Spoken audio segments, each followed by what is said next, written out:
With common sense for the Commonwealth, it's the John Fredericks Morning Show. Like us on Facebook. Follow John on the new Twitter handle @JF Radio Show. And online, the website, thejohnfredericsshow.com. Listen online anywhere, anytime at washingtontimes.com/listen. And make a note of the new call-in number, toll-free at 888-480-JOHN. That's 888-480-5646. Now, with common sense for the Commonwealth, here's John Fredericks. Good morning, folks, and welcome to the third hour of the John Fredericks Show, Common Sense for the Commonwealth. This is Rob Whitman sitting in for John Fredericks today, who is out on spring break. And on this spring break edition, we are very happy to welcome in, I believe he's actually wearing his Richmond Flying Squirrel hat today on this important day in Richmond, the governor of the great Commonwealth of Virginia, Bob McDonnell. Welcome, Governor. Good to talk to you again. Hey, good morning. Always great to be on the John Fredericks Show. Thanks. Good morning, Governor. This is Rob Whitman. How are you this morning?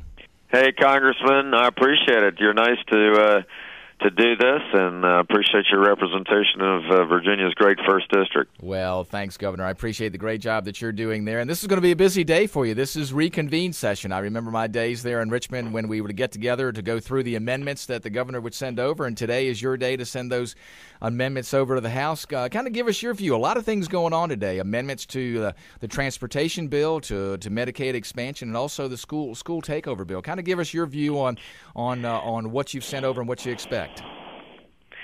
Well, it's actually a little bittersweet, Congressman. I've been in office now for 22 years, and this is my last scheduled time to have a formal interface with the General Assembly. This is the reconvene session where they act on all of my budget amendments and my amendments to legislation, and then they are done for the year. And, of course, this is the last year I've got the privilege of serving in the office. So there's a number of things that I've sent over. We've got about 50 budget amendments and about 80 amendments to pieces of legislation. That's out of about 825 bills they sent me. But we have made some tweaks to the and some other significant changes really to the transportation bill that are administrative and technical.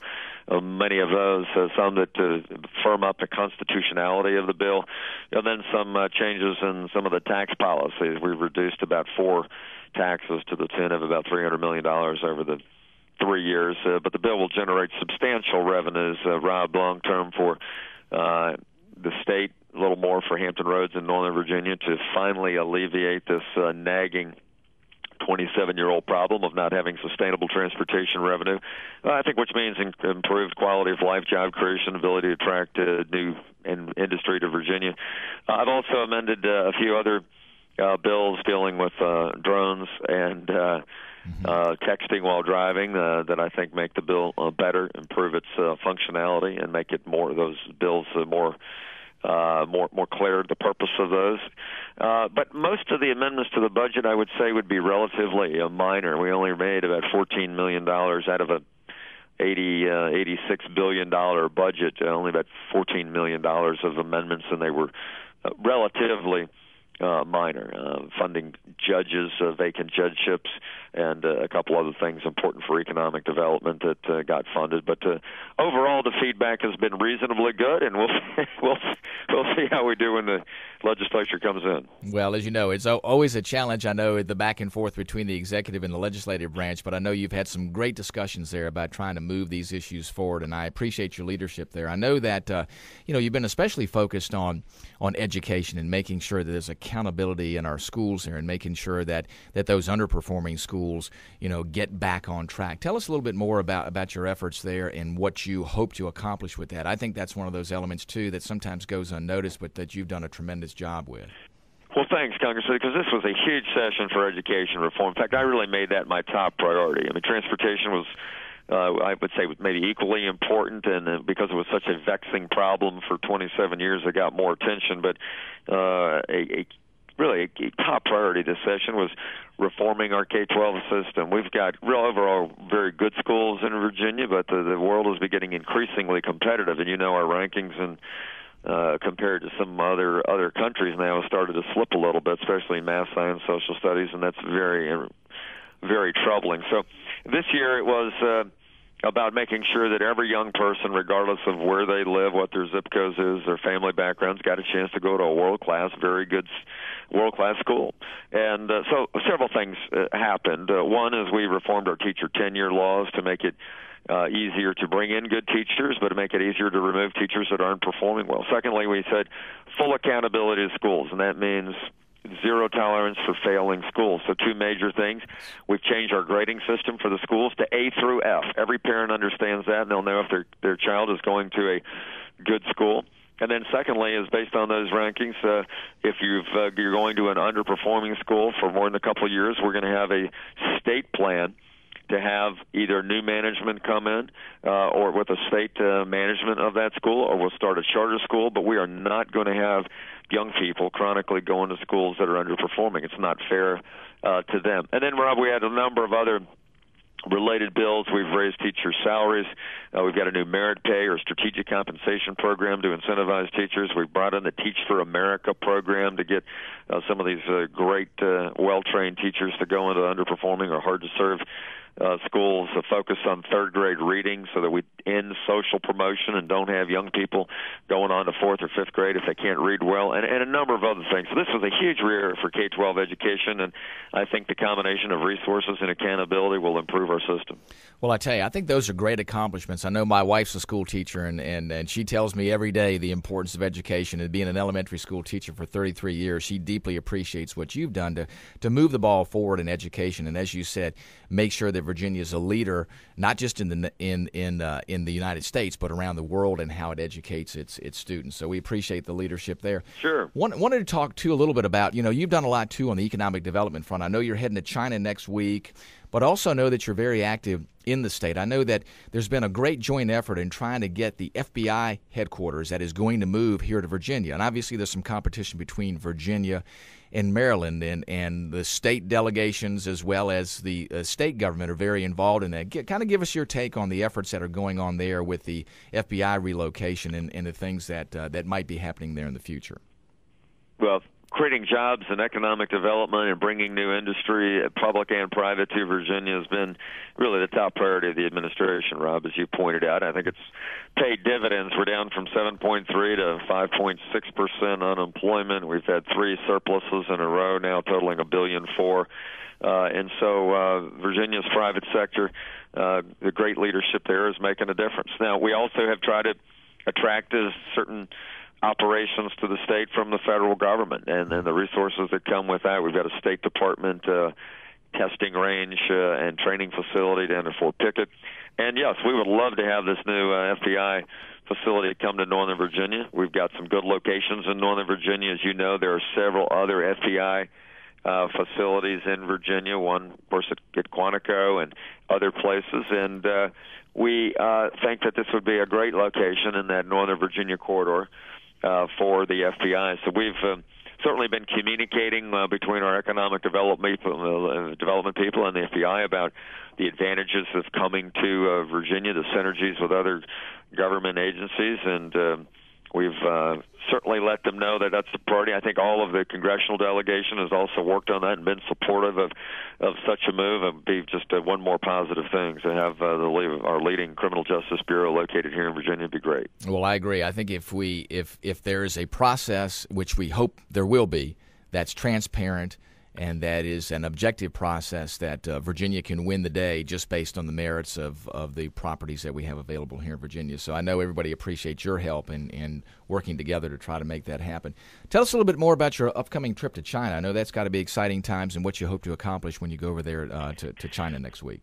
Well, Congressman, I know you've traveled internationally, and there's remarkable opportunities abroad. I mean, my chief role is to find ways to bring additional wealth, prosperity, opportunities to people in Virginia. And as you know, there's nothing better than looking people in the eye and telling them about your state and why it's the best place for business and why the tax and regulatory climate is conducive to growth, and why we're open to direct foreign investment from other places. So I'm actually making 3 stops. I'll be out in California, which has continued to pass tax and regulatory policies that are driving people out. As you know, we've been the beneficiary of a number of companies coming here in the last few years. So Northrop Grumman was the last headquarters to come. And we're also so we're out there for 4 days, and then I'm going to China for about 9 days, and our economic development team has planned this for many months to talk primarily about agriculture, about some other products, about our energy industry, about coal exports, and a number of other things. So we've got 3 or 4 stops in places like Shanghai and Beijing and Ningbo, where we'll be meeting with Chinese businesses to talk about them investing in the United States in Virginia and or buying products from Virginia.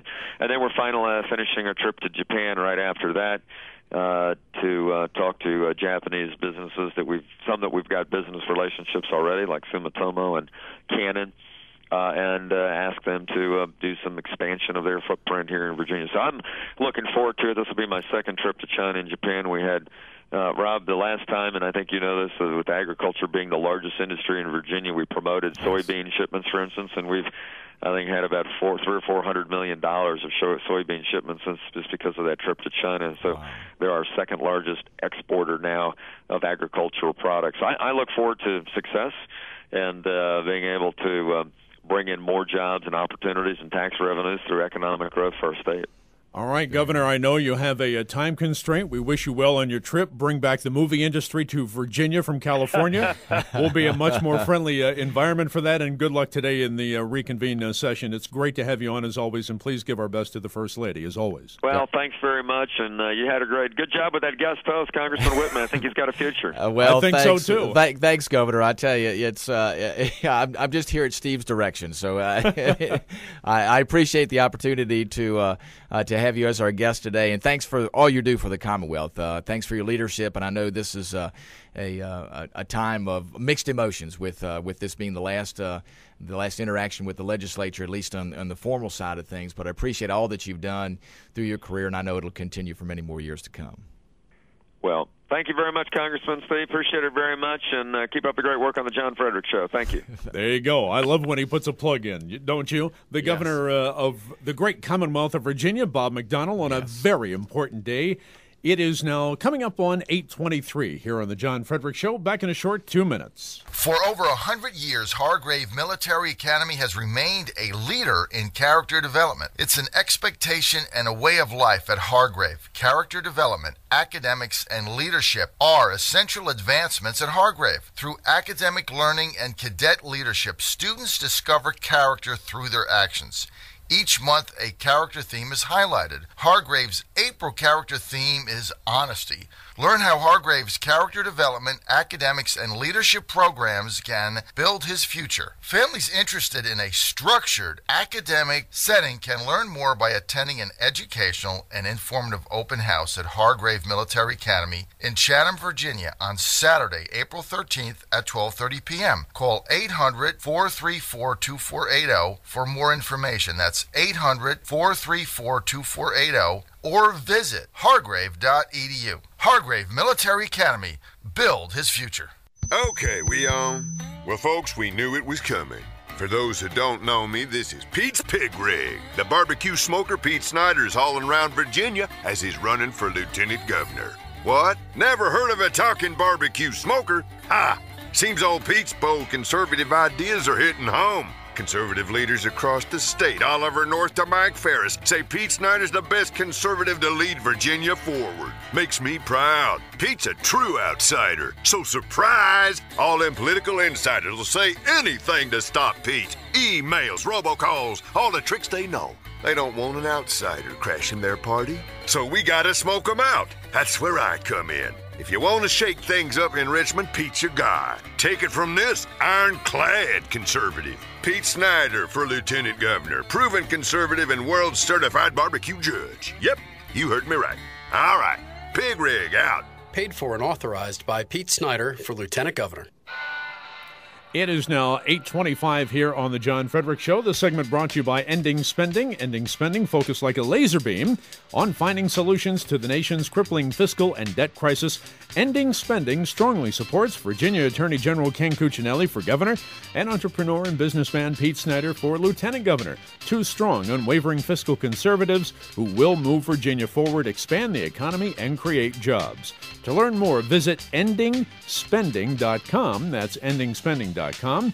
This message paid for by endingspending.com. And we continue with our guest host this morning, Congressman Rob Wittman from the 1st District of Virginia. And very interesting day for the governor. I'm great news to hear that he is going on this overseas trip to focus on bringing businesses back to one of the most friendly environments in the nation. That's great, and it's good to hear that he's going to California because, as you know, the issues going on in California, whether it's with the tax system, whether it's in the regulatory structure there are a lot of businesses looking to relocate. And as you know, Virginia, as well as other states, are competing to try to attract those businesses. We've been successful with companies like Northrop Grumman bringing them to Virginia, so I'm glad to see the governor going out there and making some inroads there. What do you think about the idea that many of the lieutenant governor candidates have proposed in eliminating the corporate state income tax in order to attract even more businesses into the Commonwealth? You know, I think the idea of tax reform at the state level, I think that time has come. We've talked a lot about it at the federal level. It has to happen there, both at the corporate level and at the individual level. I think the state of Virginia would be well positioned to do that, a top-to-bottom evaluation of its tax system, both the corporate side and the individual side, to look at what can we do to modernize the system? What can we do to promote economic growth? What can we do to make sure the taxation system, first of all, creates a business-friendly environment, but then also has a long-term perspective on what it does to raise the revenues that the state needs, and I underline needs. What about at the federal level, Congressman, when we talk about the regulatory red tape and the timeline it takes for some people to relocate businesses not only inside the country, but bringing the overseas businesses to the U.S.? It must be a nightmare. It is. As I talk to folks today, it's amazing their perspective on that regulatory burden that they face. In fact, I had the opportunity about 3 years ago to go out to visit Apple Computer out in Silicon Valley, and I had the opportunity to meet there with Steve Jobs. And I asked him a question. I said, Steve, let me ask you this. Could you and Steve Wozniak go to your garage today? That was 3 years ago. Could you go to your garage today and start Apple Computer? And his answer was no. He believed because of the regulatory requirements that he would not be able to do that, and that it would be so onerous that he wouldn't be able to raise the capital to do that because people wouldn't be willing to invest knowing the stumbles potentially that they would face on a regulatory side. So that to me is very telling. You know, one of the largest companies in the world not being able to start in today's world, that ought to tell us something about making sure that we look at the regulatory burden and what it does to impede small businesses, not just the startups, but also the growth of existing small business. As it goes to the world economy, and we really are in a world economy, as proven by the Cyprus ATM meltdown. Yeah. What can we do to avoid becoming like the EU? I mean, there are a lot of measures that can be done, but bullet point it for us about what we can do with our own reforms right now, including, do we get rid of the Fed or not? Well, that's a great question. First of all, we need to audit the Fed. We need to understand exactly where the Fed moves its money, what it does with that, because that lack of transparency, to me, doesn't allow us to put in place good fiscal policy, because there is an association between what the Congress does and what the Fed does. And giving Fed free rein without any transparency is not the right way to go. My concern is with all these quantitative easings is what is that going to do to the value of the dollar? What does it do to inflation? I think those things are yet to be seen down the road. So I think, first of all, audit the Fed. Then we can go from there to determine what should the role of the Fed be? What should the role of Congress be? I think Congress needs to have a more significant role in monetary policy as it relates to the nation. If not, how do we balance fiscal policy as it relates to the federal budget to monetary policy? So that's the first place we have to start. It's comments like that where I wish we had a live studio audience here in the studio, because there would be a standing ovation for those comments, yes. At least from my point of view. More clarity coming up here on Common Sense for the Commonwealth, the John Frederick Show with Congressman Rob Wittman from the 1st District of Virginia. Coming up on 5:30 here on the John Frederick Show. Our window of the weather brought to you by Soft Touch Dental Care. Look them up online at bestinsmile.com or give them a call at 703-319-6990. 44 degrees right now, clear this morning with highs staying in the low 50s midday in Virginia Beach. 32 degrees with highs in the mid-50s for Richmond and Central Virginia. A very cold day in the state capital. 38 degrees, clear and chilly with highs only in the low 50s in Lynchburg and Roanoke, and 37 degrees with highs in the upper 40s to low 50s today here in the nation's capital. Common Sense News Time coming up now on 8:30. Now Commonwealth headlines with our own Ken Johnson. We say good morning one more time to Ken. Good morning, Ken. Good morning, Representative Rob Whitman. Good morning, Steve. Good morning, everybody. Virginia State Police say 2 people have been arrested for allegedly starting a fire in an abandoned home Tuesday night and are believed to be responsible for most, if not all, the arson fires that have plagued the Eastern Shore in the past 5 months. 40-year-old Tanya Susan Bundick and 38-year-old Charles Smith III are being held without bond in the Accomack County Jail and are scheduled for arraignment today. Smith, who went by Charles Applegate, was a captain with the Taisley Volunteer Fire Department several years ago. Friends and neighbors said Bundick was unemployed. There have been 77 confirmed arsons since November and 2 attempted arsons. About 160 members of the Virginia National Guard are being deployed to Afghanistan. The members of the Emporia-based transportation company will participate in a departure ceremony today at Greensville County Elementary School. The Guard members will train at Fort Hood, Texas for about 45 to 60 days and then deploy to Afghanistan for a year. While in Afghanistan, the transportation company will conduct transportation support operations. When state legislators return to Richmond today to deal with the governor's amendments and vetoes, they're also planning on filling some vacant judgeship slots. The state has frozen a number of vacant judgeships for several years to save money. The budget amendments this year include money to fill some of those vacancies, and Governor Bob McDonnell proposes to fund an additional judgeship in the 15th District, which includes Fredericksburg, Stafford, King George, Westmoreland, Caroline, Lancaster, and Spotsylvania, because that district has a high caseload. A new University of Mary Washington Center for Leadership and Media Studies poll shows Senator Mark Warner with a sizable lead over Virginia Governor Bob McDonnell in a hypothetical race for the U.S. Senate seat currently held by Warner, who has said he will seek re-election. Warner received 51% to McDonnell's 35%. Pollsters say that while Governor McDonnell remains popular with Virginians with a 52% job approval rating, most would prefer Warner to keep his Senate seat. McDonnell, by the way, has not indicated any interest in running for the U.S. Senate. Governor McDonnell will join several other governors in China next week for the U.S.-China Governors Forum. McDonnell has said that he will embark on a new economic development trip to China and Japan this month after spending a few days in California working to lure businesses to the Commonwealth. It will mark McDonnell's 8th international trade trip since taking office in January 2010. Apparently, the people who stand to make money from the light rail project the most are getting impatient and have sent a proposal to Virginia Beach officials to extend Norfolk's light rail into Virginia Beach and have it running in 2016. The city has been undergoing a study process to obtain federal funding to extend the light rail, with operations to begin in 2020. The new proposal would extend the system 5 miles to Rosemont Road and would be operational by 2016. The funding method has not been identified. City staff will review the proposal and report back to City Council. The proposal came from a group that includes former Hampton Roads Transit President and CEO Philip Shukett, as well as major contractors and consultants on the Norfolk system. A Hampton Roads Transit consultant has previously estimated it would cost more than $800 million to extend light rail to the oceanfront.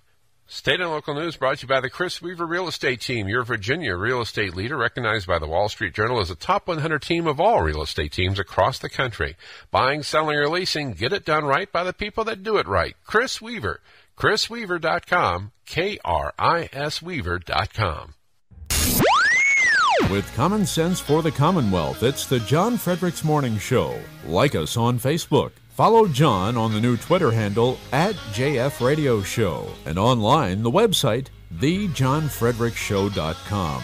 Listen online anywhere, anytime at washingtontimes.com/listen. And make a note of the new call-in number, toll-free at 888-480-JOHN. That's 888-480-5646. What Kim Jong-un has been choosing to do is provocative. It is dangerous.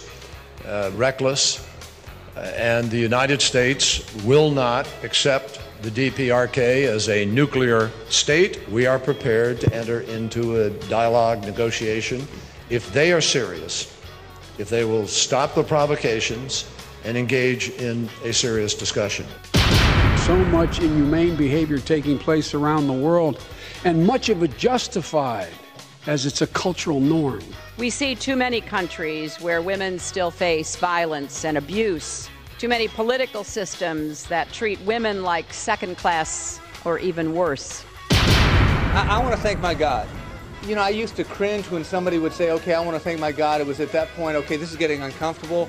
But once you've really received God's grace and seen it reflected in others, you cannot stop and stop for a moment and publicly acknowledge that grace.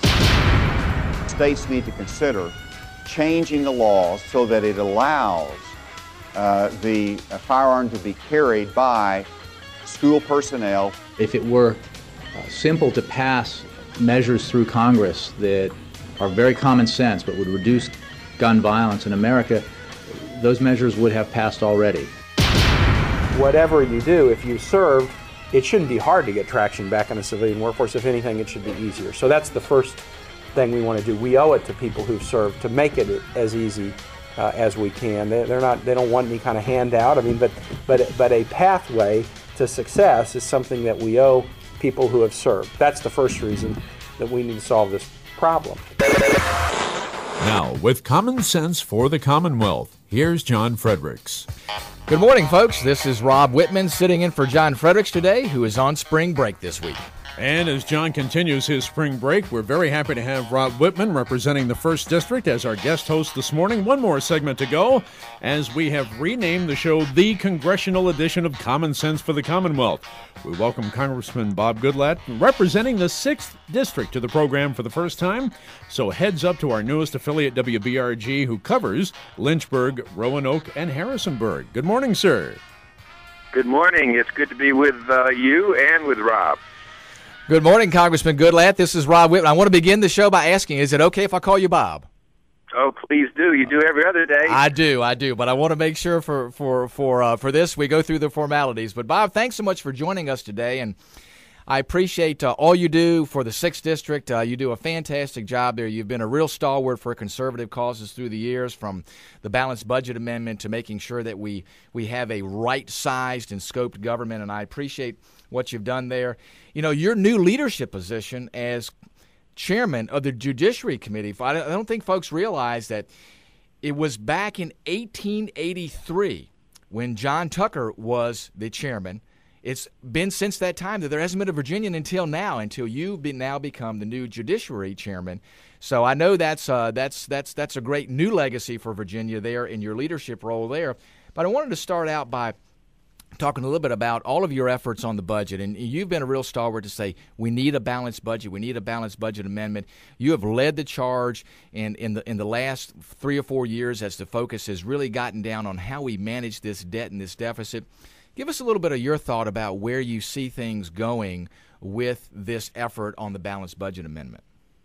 Well, thanks, Rob, and thanks for inviting me to join you. I have not been on the John Fredericks show with John Fredericks, so I look forward to doing that sometime, but I'm sure glad that you're able to fill in and to be with you. And I'm also pleased that you now have radio stations right here in the 6th Congressional District that are a part of the group that are carrying the program. So this is a great opportunity for me to speak with some of my constituents, and I appreciate that very much. I also appreciate your service in the Congress, and you definitely have been someone that I've been proud to serve with, and also very, very concerned about out-of-control government spending and not getting our priorities straight with regard to government spending as well. So one of the things that has always concerned me is that in the last 50 years, the federal government has only balanced its budget 6 times in 50 years. And if you wanted to look for one simple explanation for why we have now a more than $16 trillion national debt,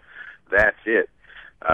You have served in the Virginia General Assembly, where you know the Virginia Constitution requires the General Assembly and the governor to balance the budget of the state of Virginia every year. 49 out of 50 states have that requirement. Virginia does it every year. When times are tight, they have to cut back. In fact, the governor has to come in sometimes even in the middle of the year if revenue projections aren't holding up and make additional cuts. But every year the budget gets balanced, and even though times are tight in Virginia, you never have more than a one-year problem. When the economy improves, when revenues increase, then different decisions can be made. But in Washington, we have a generational problem. In 2 generations, we haven't had a significant effort to consistently balance the budget.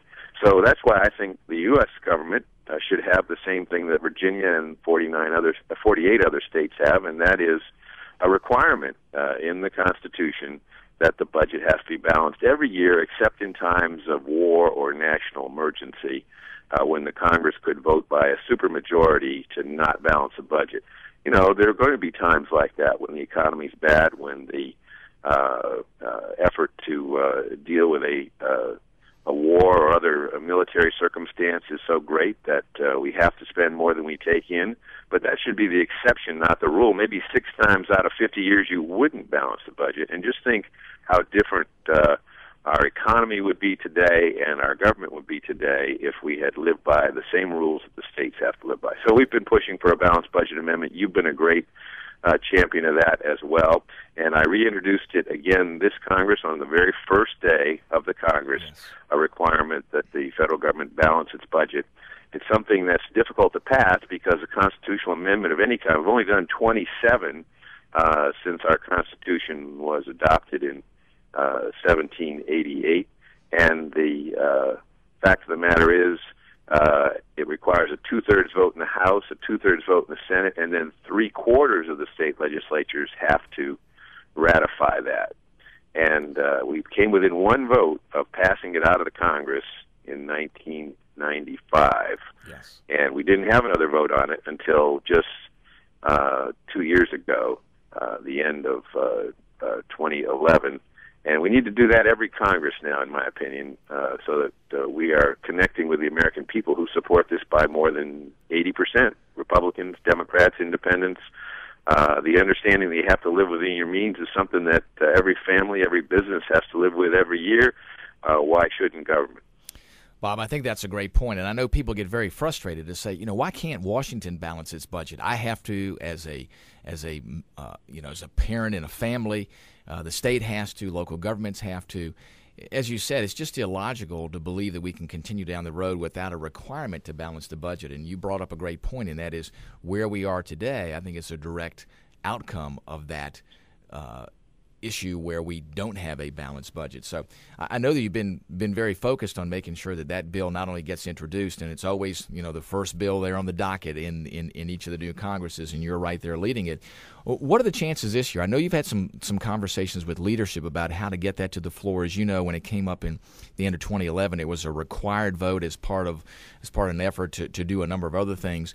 Where do you see the effort there with leadership in making sure that we get that bill to the House floor so we can have another vote on that? I agree with you. I think the more times we vote on it, the more debate there is about it, the more people are looked at as far as whether they vote for or against it, the greater the likelihood is for the bill to pass. Kind of give us your thoughts about where it is in the congressional procedure.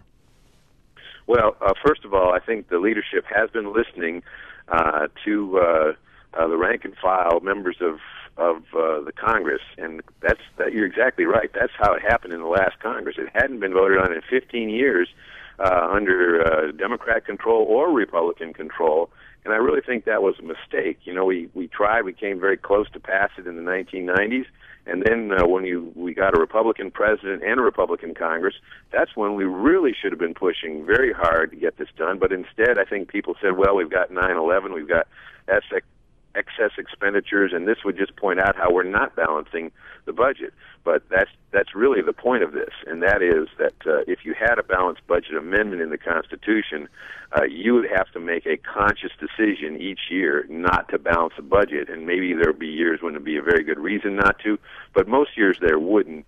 And so that's why we've got to keep this pressure on to vote on it in each Congress. And I think that the same thing will occur this time, that the members will speak up.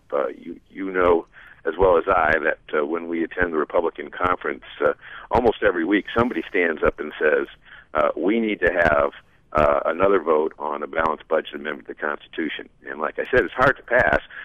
In 1995, we got 72 Democrats to vote with almost all the Republicans, whereas in the last Congress, we got only 25 Democrats to vote with almost all the Republicans, and therefore we came up about 18 votes short. Yeah. We need to work on getting that kind of bipartisan support that you need to pass any amendment to the Constitution, because it requires that two-thirds majority. We don't have anywhere near two-thirds of the Congress Republicans. So your listeners should contact their members of Congress and their friends in other states to contact their members of Congress in both parties to encourage them to do what, as you say, families and businesses large and small and local governments and state governments have to do, and understand the necessity of doing it. As a matter of course, somehow people in Washington tend to think that somehow the federal government is exempt from the laws of economics, and we're not. And it's catching up with the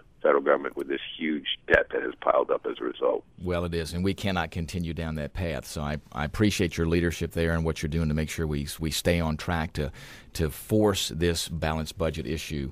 And we'll be holding hearings on it at some point. I don't mean to interrupt, Rob, but we'll be holding hearings on this in the Judiciary Committee, which, as you noted, I became the first chairman from Virginia in over 125 years this year. It's a great honor, but it's also a great opportunity for your constituents and my constituents all across Virginia to focus on issues that Virginians have understood for a long time, and fiscal responsibility is one of those, and all constitutional amendments go through the Judiciary Committee. So we'll be focused on that issue for sure.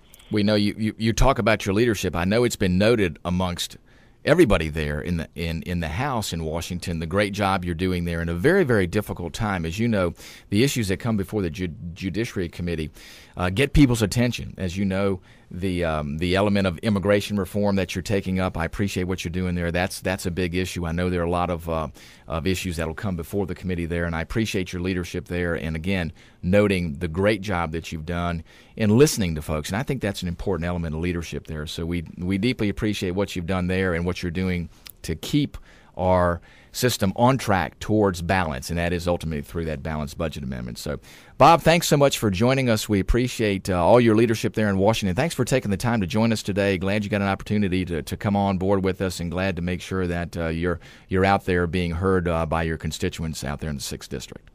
Well, thank you, Rob, and I'll look forward to coming back again. We'll talk about immigration reform. Very, very important that we get that right, not only dealing with the question of what kind of legal status 10, 12 million people who are not lawfully in the country would have, but also recognizing that we can't have a repeat of what happened in 1986, where we had a clear amnesty-type bill, and instead of solving the problem of immigration, it made it worse, because the laws regarding illegal immigration have not been enforced, and we actually have far more people unlawfully in the country here today. But we can solve this problem. We can do it in a bipartisan way, but it'll take some real effort to deal with the enforcement side of this issue and get the trust of the public that this president, future presidents, would actually enforce the law as it exists in this country, and many other issues. Thank you, Rob. Thanks, Bob. And for more on the good work that the congressman does for the 6th District, go to goodlatte.house.gov.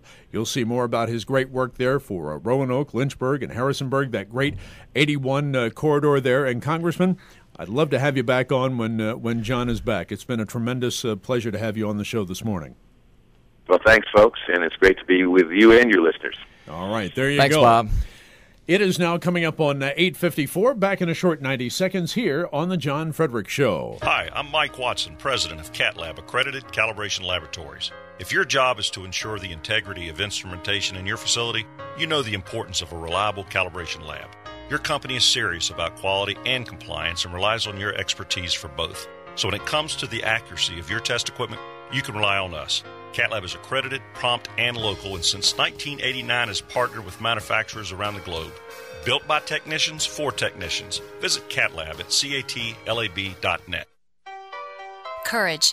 It's what separates those with experience, convictions, and fresh ideas from lifelong politicians who say one thing and do another. My name is Jean Marie Davis, and I am a candidate for Lieutenant Governor of Virginia. Both in the House of Delegates and the state Senate, I defeated the Democrats in a heavily liberal-leaning district in Fairfax County by taking bold, courageous positions and solving intricate legislative problems, all while maintaining a 100% pro-life and pro-business voting record.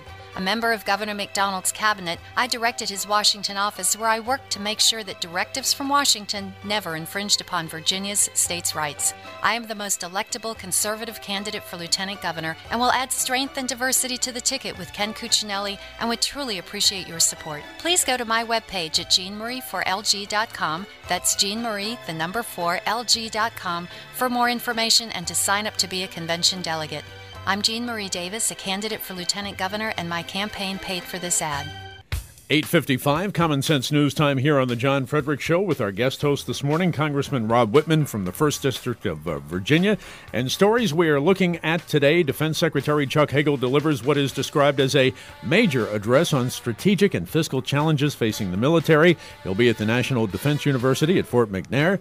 And then the president is in Colorado today to discuss gun violence. And for all intents and purposes, people say, Congressman, that background checks are still the stumbling block to a gun deal. What say you? Well, I think there's some issues with universal background checks. I mean, we need to be addressing the root cause of gun violence. And I want to make sure as we look at this, what are we doing that would have prevented Newtown or the Virginia Tech shootings? I think that's the measure. And you can talk about all these other things, and they actually become political. Mm-hmm. But if you're looking at good public policy, let's look at what is the root cause of gun violence and what can we do now that would have prevented Newtown and Virginia Tech shootings. Okay. As a small C conservative, as one who looks at limited government, how do you address the issue, even though someone has perhaps been adjudicated to have a mental health problem? How do you look at the issue of creating a national database with those names in it? I think it's very problematic. I mean, obviously from the privacy issue, that's an issue. And then who's the judge of what mental health condition and at what point in treatment of that mental health condition would disqualify somebody from their Second Amendment rights? I think that's dangerous territory. And then I don't want one person determining, is this person in a mental health state now that would limit them from a gun? Are they in a recovery state? Are they under medication? I think those things are very problematic. It may sound great conceptually, but when you look at the nuances of it, it's very difficult. One of our guests tomorrow, Senator Tim Kaine, actually on this show said that he would look to a database that would have in it as well those who have been convicted of domestic abuse or those who have a restraining order to be put in that database, or those who have hit a certain level in terms of criminal behavior, felonies, that type of thing, to be added to that database. So that's something that State Senator John Miller will talk about with Senator Tim Kaine on the program tomorrow as our guest host. Congressman Rob Wittman, it has been an absolute pleasure, and I think like Mike Pence and Ernest Istook, who have all been through Congress and had radio careers, that perhaps your short time as a play-by-play guy for the old Richmond Braves, well, you know, you've got a radio career ahead of you, buddy. I don't know. I'm just going to try to do the best job I can for the folks there back in the 1st District. So. Well, you're doing a terrific job, and today was A+ all the way around, and we thank you so much for the time. It's always a pleasure to have your insight on the program, whether you're here as a guest host or on the line with John and I. Again, thank you so much, and have yourself a great day. We appreciate it. Steve, thank you so much. It's an honor and a privilege to be with you today. We're looking forward to John coming back. Me too. It is now 8:59 here on the John Frederick Show. Stay tuned to your local affiliate. Glad you've been here for the ride today.